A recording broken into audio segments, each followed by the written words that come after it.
Before you were born, there was no memory, no sound, no darkness, no waiting, just nothing. Or at least that's what we assume, because memory is the only proof we trust. And when memory is missing, we call it non-existence. But here's the strange part.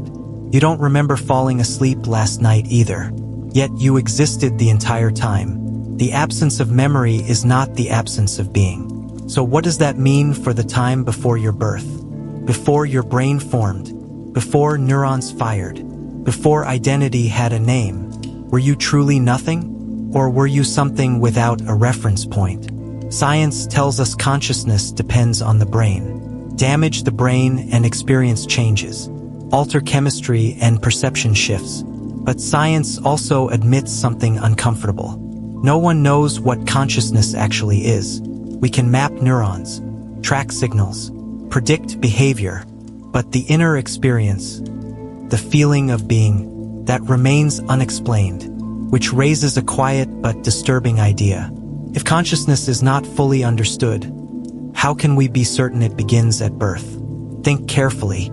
Birth is not the moment the universe noticed you. It's just the moment your body became visible. Atoms existed long before you. Energy existed long before time had meaning. Nothing in the universe truly disappears. It only changes form. So why would consciousness be the one exception? Here's the question most people avoid. If death is a return to the state before birth, and that state didn't feel like suffering, then why are we so afraid of it? Hold on to that thought, because before we talk about death, we need to understand what before life actually means. Part 2 lets imagine something carefully, not emotionally, logically. Before you were born, the universe already existed. Stars burned, galaxies collided, time moved forward, yet you were not experiencing any of it. Or were you simply not localized yet? Think about waves in the ocean. A wave doesn't exist as a separate thing until conditions align. But the ocean was always there. In the same way, your body may be the wave, not the ocean. Neuroscience says consciousness emerges when complexity reaches a threshold. But emergence is not creation. It's organization. Water molecules don't invent wetness. They reveal it. So what if consciousness is similar? Not generated, but expressed. Filtered through the brain like light through glass. Different shapes. Same source. This idea appears across cultures, across centuries, across people who never met. Not as belief, but as intuition. Now consider this. If consciousness existed before your identity, then individuality may not be fundamental. It may be temporary. Like a character in a story the universe tells itself. And when the story pauses, the narrator doesn't disappear, which explains something deeply human. Why people across the world, across time, describe the same strange feeling. A sense of having always existed, not as a person, but as awareness itself. No name, no fear, no separation, just presence. And if that was the state before birth, then birth was not the beginning. It was the narrowing, the focusing, the moment infinity learned how to look through your eyes. Now ask yourself something honestly. If you didn't suffer before birth, and you don't remember being afraid, why assume the end is different? Why assume non-existence feels like loss? Maybe it feels like release. But there's one final idea we need to confront, because it changes everything. Part 3 here is the thought that most people never sit with long enough. You are conscious right now. Not yesterday, not tomorrow, only now. The past exists as memory. The future exists as imagination. But awareness is always present tense, which means consciousness does not experience time the way the body does. Time passes through you, not the other way around. This suggests something radical. Consciousness may not move from birth to death. It may simply appear within moments. Like frames in a film, the screen remains. The scenes change. So before birth, there was no frame to project onto. And after death, there may be none again. Not darkness, not emptiness, just the absence of perspective. And absence is not suffering. This explains why the fear of death is always imagined from the living mind. never experienced directly. It also explains why moments of deep stillness, meditation, or near-death experiences feel strangely familiar, as if awareness is remembering something older than identity, something simpler, not eternal life, not oblivion, but continuity without form. So when people ask, "What were you before you were born?" the most honest answer might be this: you were not a person. You were not a memory. You were not a story. You were the condition that allows stories to appear. And right now, you still are. The body changes. Thoughts change. Identity changes. But the fact that you are aware has never left. It didn't arrive at birth. And it won't leave at death. It simply stops being filtered and returns to what it always was. Now here's the final question. If consciousness is fundamental, and individuality is temporary, then what does it mean to truly live? Sit with that. And if this thought unsettled you, or comforted you, or made you curious, you're not alone. That reaction itself is consciousness recognizing itself. If part 1 asked what you were before you were born, then part 2 must ask something harder. Why does consciousness feel personal if it may not belong to the person? Because right now it feels like you are inside your head, behind the eyes, listening, watching, but that feeling is deceptive. Close your eyes for a moment. You don't disappear. The world disappears. Open them again. The world returns. But where did you go? You didn't move. You didn't travel. You didn't change location. Only the contents of awareness changed, which means awareness itself is not located where you think it is.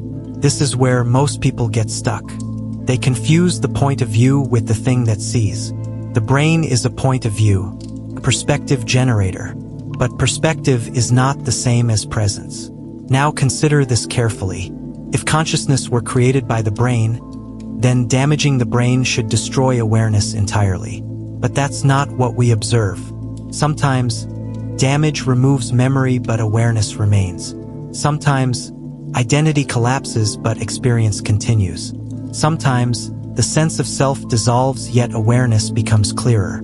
This happens in meditation, in deep focus, in moments of shock. People report the same thing. The mind goes quiet, the story stops, but awareness does not vanish. It becomes simpler, which suggests something subtle. The self is content. Consciousness is capacity. The self can disappear without consciousness ending. And that matters, because before birth, there was no self, no name, no history, no personality. But the absence of self does not automatically imply the absence of consciousness. It may imply the opposite, that consciousness existed without being shaped, unfiltered, undivided. This idea feels abstract until you notice something personal. Think about how thoughts appear. You don't choose the next thought. It simply arises. A sentence forms. An image appears. A memory surfaces. You witness it, which means you are not the source of your thoughts. You are the space in which they occur. Now push that logic further. If you are not the source of thought and not the owner of sensation and not the creator of emotion, then what exactly are you? Not the body because the body is observed. Not the mind because the mind is experienced. You are the witnessing itself. And witnessing has no shape, no age, no gender, no biography, which brings us back to before birth. How could something shapeless be born? How could something without form have a starting point? Birth marks the beginning of a body, not the beginning of awareness. And death will mark the end of a body, not necessarily the end of awareness. This is where time confuses us. We imagine consciousness moving forward along a timeline. But awareness does not move. Events move. States change. But awareness is static. Always now, which means from the perspective of consciousness, there is no before and after. Only presence with different contents. So when the body begins, consciousness does not arrive. It simply begins experiencing through that form. And when the body ends, consciousness does not leave. It simply stops experiencing through that form. No journey, no transition, no gap. This explains something strange.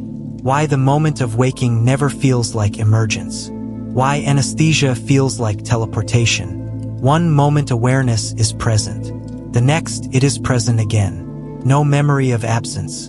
Because there was no experienced absence. This is critical. If unconsciousness were truly nothing, there would be an experience of nothing. But there never is. There is only a discontinuity of memory, which suggests that awareness does not turn off. Only access does. Think of a radio. When you turn it off, the signal does not disappear. The receiver stops translating it. The brain may be the same. A translator, a limiter, a filter, not the source. Now consider identity. Identity feels solid because it's constantly reinforced. Name, face, history. But identity is fragile, can be altered by injury, by illness, by chemicals, even by time. You are not the same person you were 10 years ago, yet awareness remained, which means identity is temporary, but awareness persists. So ask the question honestly. If awareness survives every change of identity, why assume it requires identity to exist? Why assume it begins when identity begins? Now let's talk about fear. The fear of not existing is one of the deepest fears humans have. But notice something. We fear non-existence, yet we don't fear the time before birth. Why? Because it doesn't feel like loss. It doesn't feel like deprivation. It feels like nothing happened, which tells us something important. The fear is not of non-existence. The fear is of losing what we know, losing memory, losing control, losing narrative. But consciousness does not need narrative. Narrative needs consciousness. And before birth, there was no narrative. So there was nothing to lose, which makes death terrifying only from the perspective of identity. From the perspective of awareness, there is no tragedy, only a change in content. This idea is not comforting or frightening by itself. It's neutral. It becomes emotional only when the mind reacts to it. Now imagine something unsettling. Imagine consciousness is not personal. Imagine it does not belong to you. Imagine you are a temporary pattern within a larger field. Like a whirlpool in a river. The whirlpool feels separate. It has a shape, a boundary, a lifespan, but it is made entirely of the river. And when it dissolves, nothing is lost. The river remains.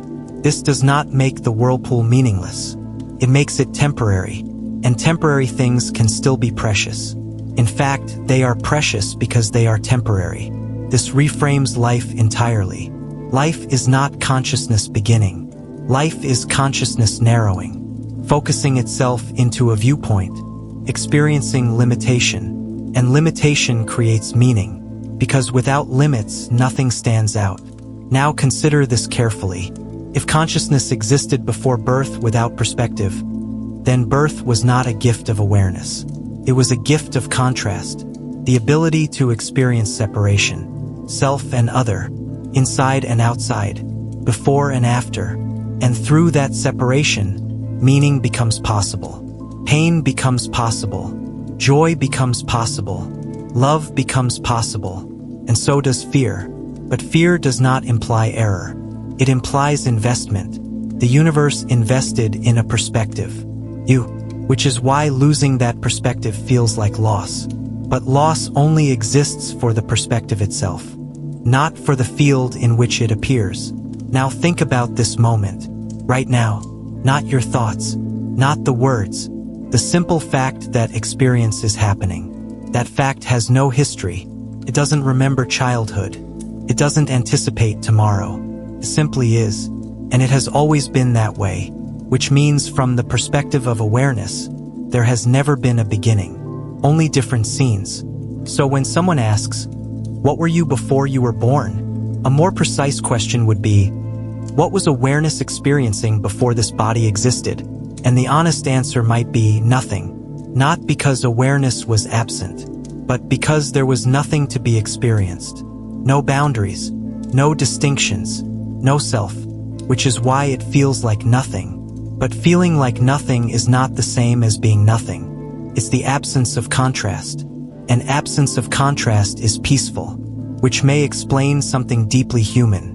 why people sometimes feel homesick for a place they've never been, why silence can feel familiar, why stillness feels safe, why moments of ego dissolution feel like relief, not because they are new, but because they are remembered without memory.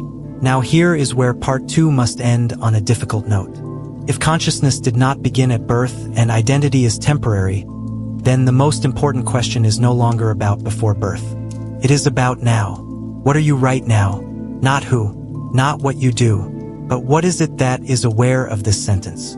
Because whatever that is, it is the same thing that was present before life.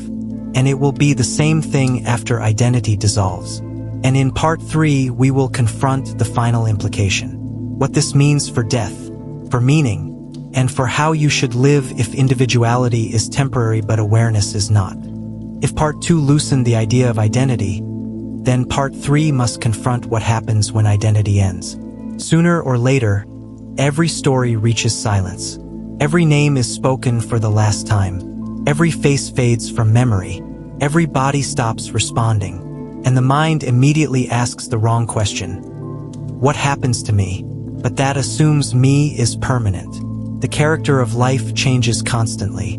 The child disappeared. The teenager vanished. Earlier versions of you no longer exist. Yet awareness remained. Death does not threaten awareness. It threatens continuity of identity. The story ends, and the mind, built entirely of stories, cannot imagine existence without one. But awareness does not tell stories. It experiences. Experience does not require continuity, only presence. Fear grows because it imagines a future where something is missing. Awareness never experiences the future, only now. Fear is always hypothetical. It never arrives as predicted. No one has ever experienced their own non-existence.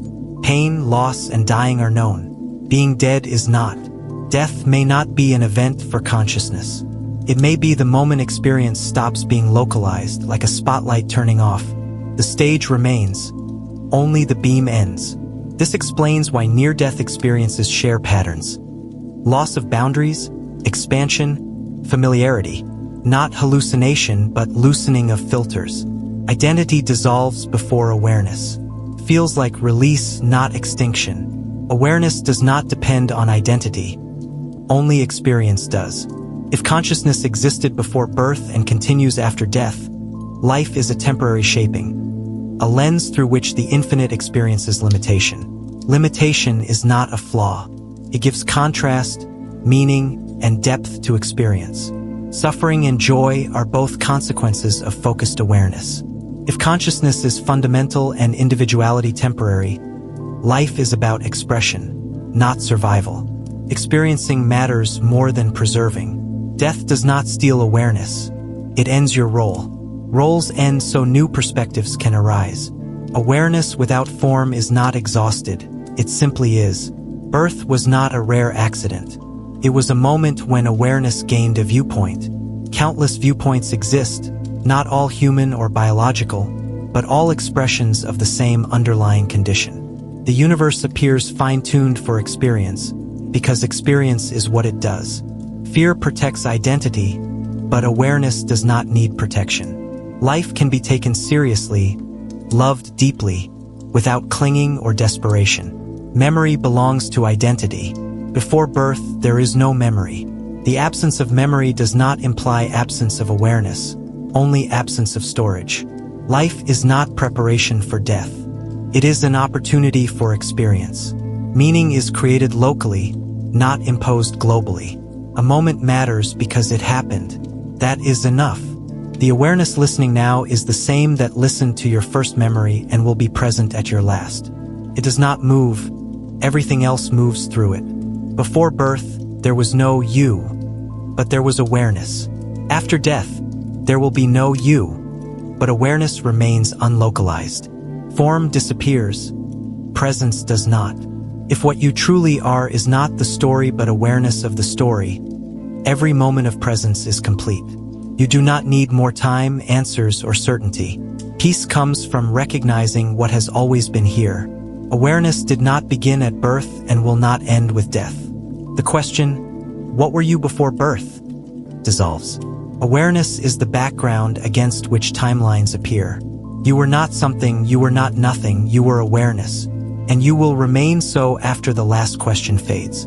The deepest truths feel strange to the mind but familiar to awareness. Awareness has been here the entire time,